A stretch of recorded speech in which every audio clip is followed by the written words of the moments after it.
এই মুহূৰ্তত লৈ আহিছোঁ এটি বিগ ব্ৰেকিং। মদনপুৰ টোলগেটত যুৱ কংগ্ৰেছৰ তীব্ৰ প্ৰতিবাদ। বাইহাটা চাৰিআলিৰ মদনপুৰ টোলগেটত যুৱ কংগ্ৰেছৰ তীব্ৰ প্ৰতিবাদ সাব্যস্ত কৰিছে। কেইবা শতাধিক যুৱ কংগ্ৰেছ কৰ্মীয়ে আজি অৱৰোধ কৰে মদনপুৰ টোলগেট। জৰাজীৰ্ণ ৰাস্তা ভাল নকৰাকৈ ব্যাপক হাৰত টোল টেক্স বৃদ্ধি কৰাক লৈ এই প্ৰতিবাদ। এই অৱৰোধ কাৰ্যসূচীৰ ফলত শ শ যান বাহন এতিয়া আবদ্ধ হৈ পৰিছে। যুৱ কংগ্ৰেছৰ অসম ৰাজ্যিক সমিতিয়ে ৰূপায়ণ কৰে এই অৱৰোধ কাৰ্যসূচী। ৰাস্তা ঘাটৰ উন্নয়ন নোহোৱা পৰ্যন্ত এই আন্দোলন তেওঁলোকে ধাৰাবাহিকভাৱে চলাই যোৱাৰ হুংকাৰ প্ৰদান কৰে। মদনপুৰ টোলগেটত সাব্যস্ত কৰিছে যুৱ কংগ্ৰেছে প্ৰতিবাদ। কেইবা শতাধিক যুৱ কংগ্ৰেছ কৰ্মীয়ে আজি অৱৰোধ কৰে মদনপুৰ টোলগেট। জৰাজীৰ্ণ ৰাস্তা ভাল নকৰাকৈ ব্যাপক হাৰত টোল টেক্স বৃদ্ধি কৰাক লৈ এই প্ৰতিবাদ। News desk report, any Assam 24/7।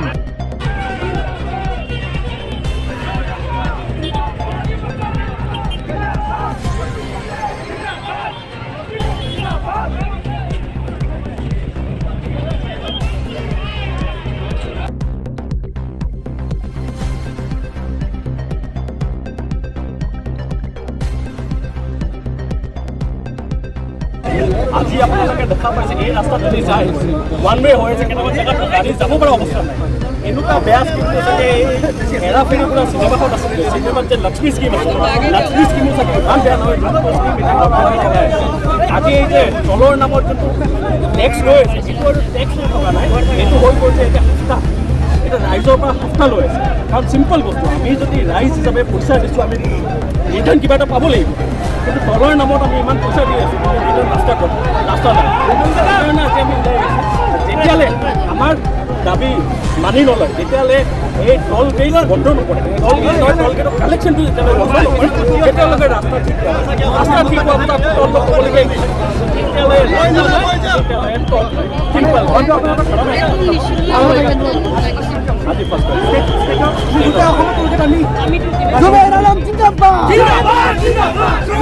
প্ৰথম কাৰণটো হ'ল যে আপোনালোকে জানে আগতে কিমান টোলগেট আছিল আৰু এতিয়া কিমান টোলগেট হৈছে। আৰু টোলগেটখিনি হয়, এইটো কথা ঠিক যে ৰাস্তা ঘাট পদূলি বনাবৰ কাৰণে টোলগেট আৰু টোল টেক্সৰ প্ৰয়োজন আছে, এইটো আমি অনুভৱ কৰোঁ। সেইকাৰণে ৰাইজে ইমান মূল্য বৃদ্ধিৰ পাছতো তেওঁলোকে টোল টেক্সখিনি দি যায়, ফাঁকি নামাৰে। কিন্তু দেখা গৈছে যে এইবিলাক টোলগেটছৰ নামত কিছুমান ইলিগেল টোলগেট বহুৱাই হৈছে অসমৰ বিভিন্ন প্ৰান্তত। আৰু তাত এই চিণ্ডিকেট টোলগেট চলাই আছে আমাৰ অসমৰ মাননীয় মন্ত্ৰী পীযুষ হাজৰিকা ডাঙৰীয়া। আৰু তেওঁলোকে আঞ্চলিক যিমানখিনি লিডাৰখিনি নেতাসকল আছে সেই মানুহবিলাকে টোলগেটখিনি চলায়। আজি আপুনি চাব টোলগেটছৰ পৰা তেওঁলোকে টকা কালেকশ্যন ঠিকেই কৰে, কিন্তু ৰাস্তা পদূলিৰ কোনো একো কাম নহয়। আপুনি তাত যাব, তাত গাঁটা, তাত ৰাস্তা ঘাটৰ বেয়া অৱস্থা। আৰু টোলগেট হোৱাৰ কাৰণে কি হয়, এই যে আপোনাৰ মালবাহী ট্ৰাক যিখিনি যায় তেওঁলোকে টোল টেক্স দিব লগা হয়, 100 টকাৰ বস্তু 200 টকা হ'বলগীয়া হয়। গতিকে এই চৰকাৰখন যিটো আছে তেওঁলোকে আমাক একো নিদিয়ে ৰাইজক, তেওঁলোকে ৰাইজৰ পৰা লয়। গতিকে আমি ইয়াৰ প্ৰতিবাদ সাব্যস্ত কৰিছোঁ।